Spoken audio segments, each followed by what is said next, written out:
मैं कमलेश कुमार आज कक्षा 11 की बायोलॉजी विषय से संबंधित हम लोग पढ़ेंगे। तो देखिए, बायोलॉजी के विषय में हम लोग पढ़ रहे थे diversity in the living world. एक टॉपिक आपका चल रहा था जिसका नाम था diversity in the living world. तो देखिए, डाइवर्सिटी का मतलब आपको बता रखा था विविधता, अर्थात पृथ्वी पर अनेक प्रकार के जीव जंतु पाए जाते हैं। अब बहुत बड़ी यहाँ पर समस्या यह है कि इतने ज़्यादा जीव जंतु पाए जाते हैं अलग अलग प्रकार के, इनको क्या याद रखना संभव है? बिल्कुल संभव नहीं है। देखिए, इसके बारे में आप ये कह सकते हैं संसार में मिलने वाले जीवों की संख्या बहुत अधिक है, जिससे सामान्य रूप से उनकी पहचान याद रखना संभव नहीं है। इसलिए जीवों को उनकी आकृति, अर्थात किस प्रकार का उनका आकार है, आकृति, आकार, प्रकार व अमाप आदि के आधार पर अलग अलग समूहों में बांटना वर्गीकरण कहलाता है। क्या किया गया? उनकी पहचान करके अलग अलग समूहों या वर्गों में बांट देना ही वर्गीकरण कहलाता है। देखिए, इसकी शुरुआत सबसे पहले अगर देखा जाए तो एक वैज्ञानिक अरस्तु थे। तो अरस्तु ने क्या किया? अरस्तु ने जंतुओं को, देखिए जंतुओं के बारे में बात की जा रही है, को प्राकृतिक समानता या विसमानता या कह सकते हैं जो भिन्नता थी के आधार पर दो समूहों में वर्गीकृत कर दिया। तो पहला जो उन्होंने समूह बनाया जिसका नाम रखा एनिमा, ये माने होता है विथ आउट, अर्थात ऐसे कह सकते हैं जंतुओं का ऐसा समूह जिसमें लाल रुधिर नहीं पाया जाता है, जंतुओं का एक ऐसा समूह जिसमें लाल रक्त नहीं पाया जाता है। ऐसे जीवों को उन्होंने क्या कहा? एनिमा कहा। इसके अंतर्गत कौन से आएंगे? जैसे अकशेरुकी जीव जो आपके पास हैं, इनवर्टिब्रेट्स, जैसे आपके पास स्पंज है, मौलस्का है आदि आने वाले जीवों को अरस्तु ने रखा।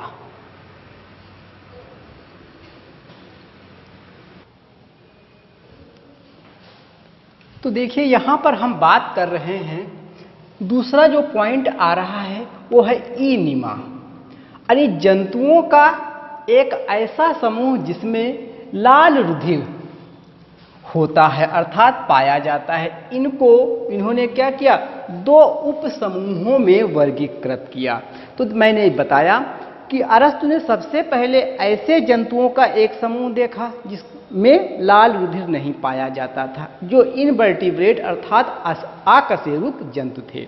दूसरे कशेरुक जंतु जिनमें लाल रुधिर पाया जाता था, उनको इन्होंने समूह किसमें रखा? एनिमा में रखा। बाद में इनके भी दो समूहों में बांट दिया गया, दो उप समूहों में बांट दिया गया। कुछ जीव ऐसे मिले जो बच्चों को जन्म देते हैं, कुछ ऐसे मिले जो अंडों से विकास होकर के बच्चे का डेवलपमेंट होता है। तो इस प्रकार से दो अलग अलग श्रेणियों में यहाँ फिर से बांटा गया। तो आप देखिए, सबसे पहले आता है बीबी पैरा, अर्थात जरायु। बीबी पैरा एक आपके पास क्या है? उप समूह है। ऐसे एक उप समूह बना ओबी पैरा। तो जंतुओं का एक ऐसा समूह जिनकी जंतु जातियां बच्चे देने में सक्षम होती हैं, जैसे स्तनधारी अर्थात मनुष्य। तो जंतु को हम क्या बोलेंगे? बीबी पैरस। समूह आपके पास क्या हुआ? बीबी पैरा। जंतु क्या कहलाएगा? बीबी पैरस। तो बीबी पैरस का मतलब हो गया जो जीव अपने जैसे बच्चों को उत्पन्न करते हैं, बच्चों को उत्पन्न डायरेक्ट करते हैं। यहाँ पर अंडा जो है सब कुछ इनसाइड ही होता है। जब बच्चे को जन्म मिलता है तो पूरा बच्चा ही विकसित रूप में मिलता है, इसलिए हम इसको बीबी पैरा में रखा गया, या बीबी पैरस जंतुओं की श्रेणी में मनुष्य आ जाएगा। लेकिन कुछ ऐसे जीव मिले, जैसे आपके पास बर्ड, चिड़िया की बात करें, चिड़िया अंडे देती है, फिर अंडे से बाद में बाहर विकास होता है तो उससे बच्चे का डेवलपमेंट होता है। तो इसको इन्होंने क्या? बीबी जो है ओबी पैरा कह दिया, अर्थात जंतुओं का ऐसा समूह जिनकी जंतु जातियां क्या करती हैं? अंडे देने में सक्षम होती हैं, जैसे पक्षी वर्ग, इनको कह दिया गया ओबी पैरस। तो इस प्रकार से बीबी पैरस और ओबी पैरस दो प्रकार के यहाँ जंतु बन गए। कुछ और भी एक बीच में इन दोनों का समूह आता है जिसमें कंगारू को रखा जाता है, जिसको हम कहते हैं ओवो बीबी पैरस, अर्थात बच्चा इनकम्प्लीट। आपने कंगारू देखा होगा, जहाँ कंगारू होता है उसके एक नीचे फीमेल के पाउच बना हुआ, उस पाउच में क्या एक छोटा सा बच्चा बैठा हुआ दिखता है। तो बच्चा वो अविकसित होता है, अविकसित होता है, इसलिए बच्चे को बाहर भी डेवलपमेंट होता है, तो उसको हम ओवो बीबी पैरस की श्रेणी में रखते हैं। तो अरस्तु ने शुरुआत की जो है दौर में वर्गीकरण की एक सामान्य पद्धति का एक तरीके से कह सकते हैं निर्माण करने का प्रयास किया।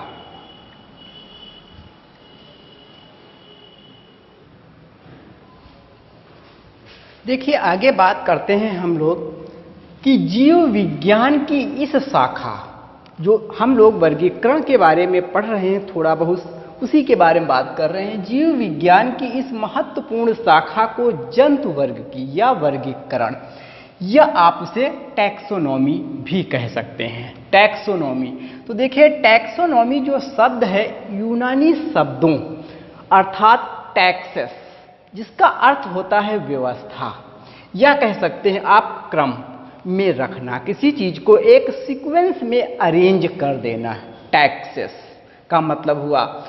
इसी प्रकार से देखें नॉमस, नॉमस का मतलब होता है नियम या सिद्धांत आप कह सकते हैं।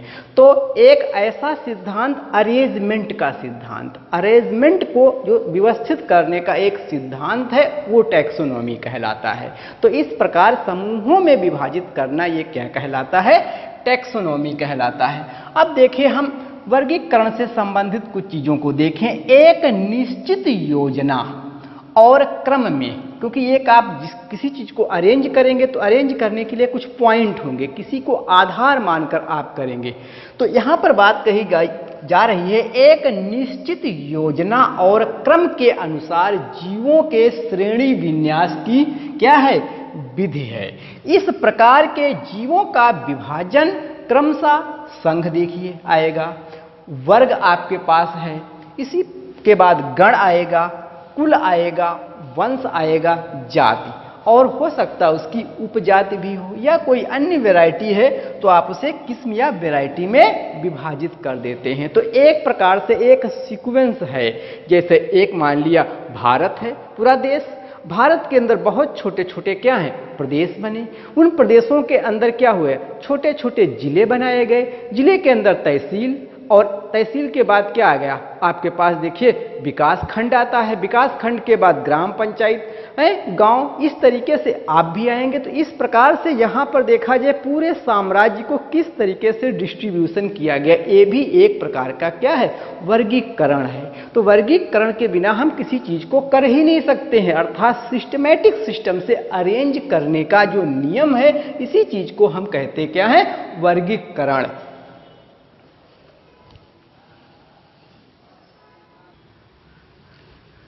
तो देखिए हम यहाँ पर बात कर रहे हैं कि वर्गीकरण की वर्तमान जो सिस्टम है अर्थात प्रणाली है के जन्मदाता स्वीडन के एक प्रसिद्ध वैज्ञानिक जिनका नाम आप जानते हैं कैरोलस लीनियस हैं।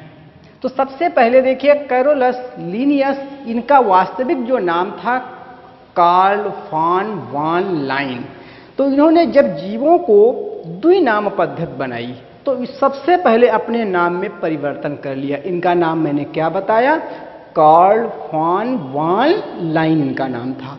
तो सबसे पहले इन्होंने कैरोलस और लीनियस अलग अलग तरीके से, यानी दो जो है द्विनाम पद्धति के हिसाब से अपने नाम में भी परिवर्तन किया। और इन्होंने एक किताब लिखी, पुस्तक एक लिखी जिसका नाम है सिस्टेमा नेचुरी। सिस्टेमा जो नेचुरी है एक किताब लिखी में जीवों के नाम तथा आधुनिक वर्गीकरण की व्याख्या किया। इसी कारण हम इन्हें वर्गीकरण विज्ञान का जनक कहते हैं, अर्थात कैरोलस लीनियस जो है ये क्या है, फादर ऑफ टैक्सोनॉमी का इनको खिताब दिया गया। आइए आगे बात करें, इन्होंने क्या किया था उस किताब में देखिए। तो देखिए मोनोग्राफ और क्या किया, कैटलॉग बनाया। मोनोग्राफ का मतलब क्या होता है, मोनोग्राफ का मतलब एक विषय पर समुचित जानकारी तथा सूची पत्र, सूचना जो देने वाला पत्र, जिसे कैटलॉग भी बोलते हैं आप, से प्राप्त होता। तो इस प्रकार का एक बनाया, जिसके पुस्तक का नाम पड़ा सिस्टमा नेचुरी, अर्थात सिस्टम के अकॉर्डिंग जीवों के नाम तथा उनके अरेंजमेंट, कैसे उनको व्यवस्थित किया गया, वो सभी चीजों का इन्होंने वर्णन किया। इसलिए हम इन्हें फादर ऑफ टैक्सोनॉमी के नाम से जानते हैं।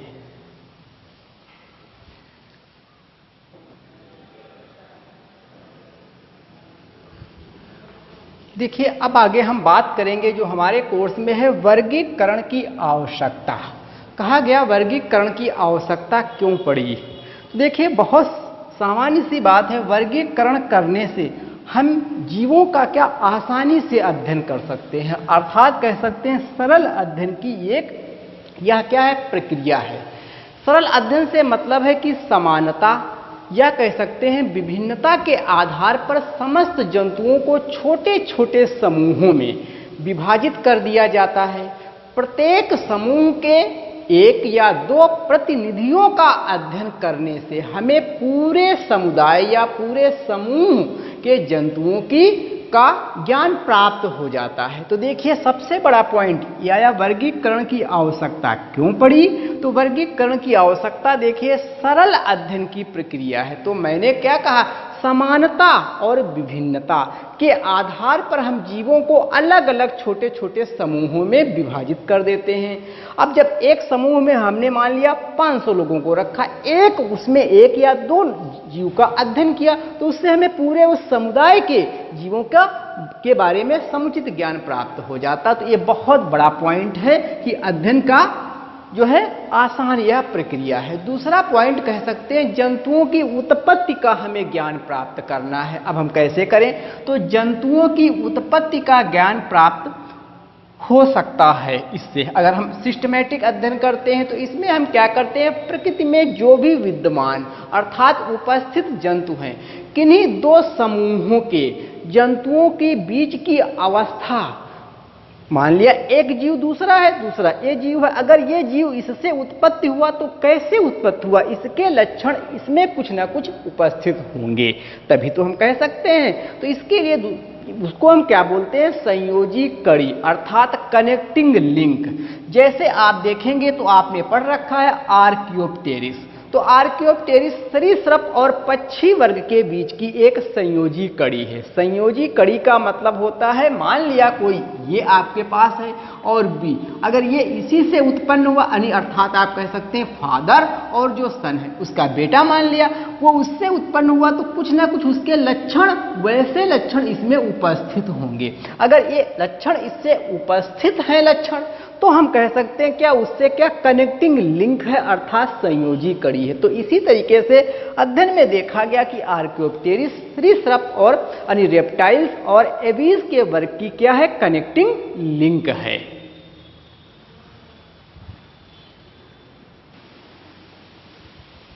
आइए आगे हम लोग देखते हैं। तो हमने इसका अध्ययन कर लिया, इन दो का अध्ययन किया। तीसरा आता है प्रकृति संबंधों का भी ज्ञान प्राप्त होता है।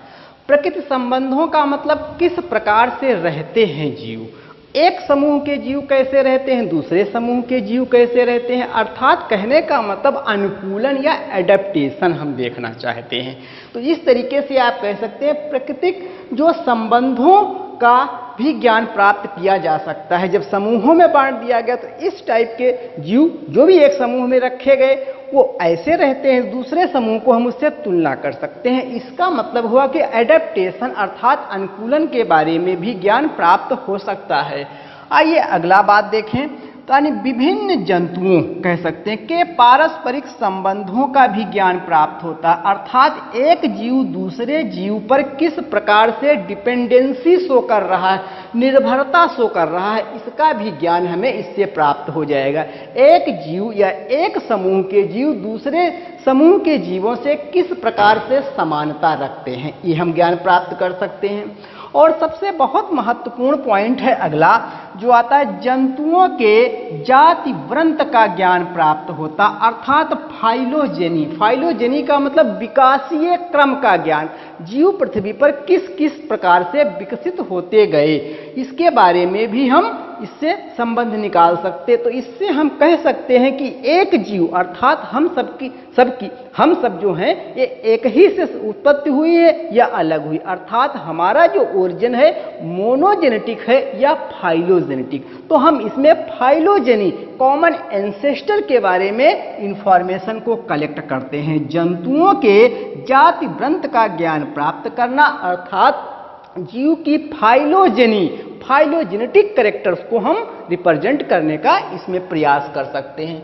अगला देखिए आता है जंतुओं के विकास के क्रम का ज्ञान। विकास के क्रम का ज्ञान किस किस प्रकार से जीव विकसित होते गए, अर्थात एक कोशिकीय जीव से जो यूनिसेलुलर या एक कोशिकीय जीव थे जिनमें एक ही कोशिका ऑल वाइटल एक्टिविटी को ऑर्गेनाइज करती थी, धीरे धीरे 1 से 2 बने, 2 से 4 बने, 8 बने, किस किस प्रकार से डेवलपमेंट होता चला गया जीवों में, अर्थात कह सकते हैं सिंप्लेक्सिटी से हम कॉम्प्लेक्सिटी की ओर बढ़ने का प्रयास इसमें करते हैं और इस तरीके से इसका भी ज्ञान प्राप्त किया जा सकता है। अगला देखिए पॉइंट आता है जीवों की विविधता का ज्ञान प्राप्त करना, अर्थात पूरे यूनिवर्स में किस किस प्रकार के जीव जंतु अलग अलग वातावरण में अलग अलग परिस्थितियों में अपने आप को ढाल लेते हैं और अलग अलग तरीके से रहने का प्रयास करते हैं। तो देखिए हमारे कोर्स में जो था वर्गीकरण की आवश्यकता थी, तो हमने इस तरीके से पॉइंटों के माध्यम से वर्गीकरण की क्या आवश्यकता है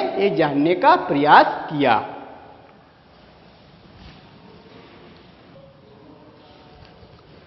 तो देखिए इस प्रकार से आपने जीवों के वर्गीकरण अर्थात उसकी क्या आवश्यकता है इस पर आपने जानने का प्रयास किया। आशा और विश्वास है कि ये आपको वीडियो काफ़ी लाभ पहुंचाएगा और ये अच्छा लगेगा।